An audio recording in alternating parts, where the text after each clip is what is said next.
Cheese cream কেকের recipe নিয়ে আজকে তোমাদের সামনে হাজির হয়েছি। তো স্কিপ না করে দেখতে থাকো আমি কিভাবে বানাই, সেটাই স্টেপ বাই স্টেপ তোমাদের সাথে শেয়ার করব। আমি এখানে রেসিপিটা বানানোর জন্য ওরিও বিস্কুট নিয়ে নিয়েছি 4 প্যাকেট। তো ওরিও বিস্কুটের থেকে ক্রিমগুলোকে আলাদা করে নেব। তো ক্রিমগুলো আমি পরে কাজে ব্যবহার করব। তো প্রথমে দেখো বিস্কুটগুলোকে ক্রিম থেকে আলাদা করে নিচ্ছি।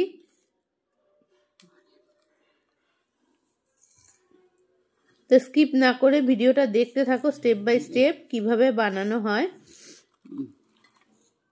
তা আমি যেভাবে বানাই সেটাই তোমাদের সাথে শেয়ার করলাম।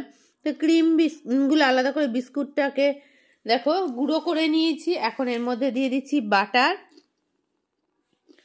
তো বাটারটা আমি দুটো টুকরো করে নিচ্ছি, একবারে পুরোটা দেব না। তো বাটারটা দিয়ে আবারও একটুখানি গুঁড়োটা করে নিচ্ছি। তো পরে বাকি বাটারটা দিয়েছি। আর আমি কেক মোল নিয়ে নিয়েছি, এটা মানে খোলা যায় সেই ধরনের একটা কেক মোল নিয়েছি।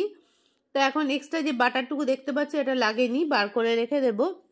হাতের সাহায্যে ওরিও বিস্কুটের গুঁড়োটাকে ভালো করে চেপে চেপে সেট করে নিচ্ছি। তো তোমরা এটা গ্লাসের সাহায্যেও করতে পারো। তো এখন আমি নিয়ে নিয়েছি ফ্রেশ ক্রিম। তা আমি এটা মিক্সি জারেই করেছি, তোমরা যদি ব্লেন্ডার থাকে ব্লেন্ডারেও করতে পারো। তো দেখো আমি ক্রিমটাকে ভালো করে ফেটিয়ে নিয়েছি।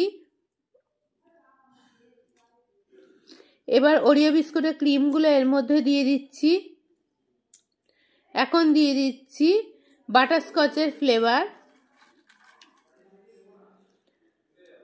কনডেন্স মিল্ক, বেশ কিছুটা পরিমাণে কনডেন্স মিল্ক, আবারও একটু পেস্ট করে নেব। তা আমার ক্রিমটা রেডি হয়ে গেছে। এখন আমার আগে থেকে রেডি করে রাখা ওরিও বিস্কুটের মধ্যে এটা দিয়ে দিলাম ক্রিমটা। তো 10 মিনিট পর আবার ফিরে এলাম। এখন আমি বাটারস্কচের ক্রাশটা দিয়ে দিলাম ওপর থেকে। এবার ক্রাশটা একটা চামচের সাহায্যে দেখো ভালো করে চারিদিকে লাগিয়ে দিচ্ছি, ক্রিমের চারিদিকে ভালো করে সেট করে দিচ্ছি।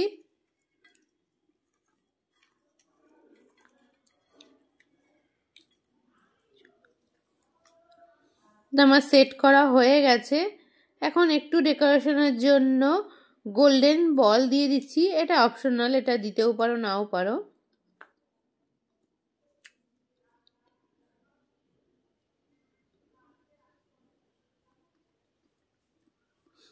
আর এতক্ষণ যারা আমার ভিডিওটা দেখেছো একটা লাইক দিয়ে দিও।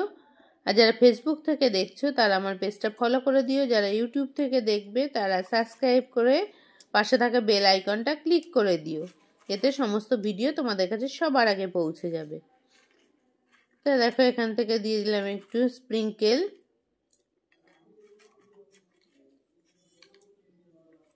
এগুলো তোমরা দিতেও পারো নাও পারো, দেখতে সুন্দর হলে খেতে তার স্বাদটা দ্বিগুণ হয়ে যায়। তো তার জন্য একটু ডেকোরেশনের জন্য এগুলো দিয়ে দিলাম।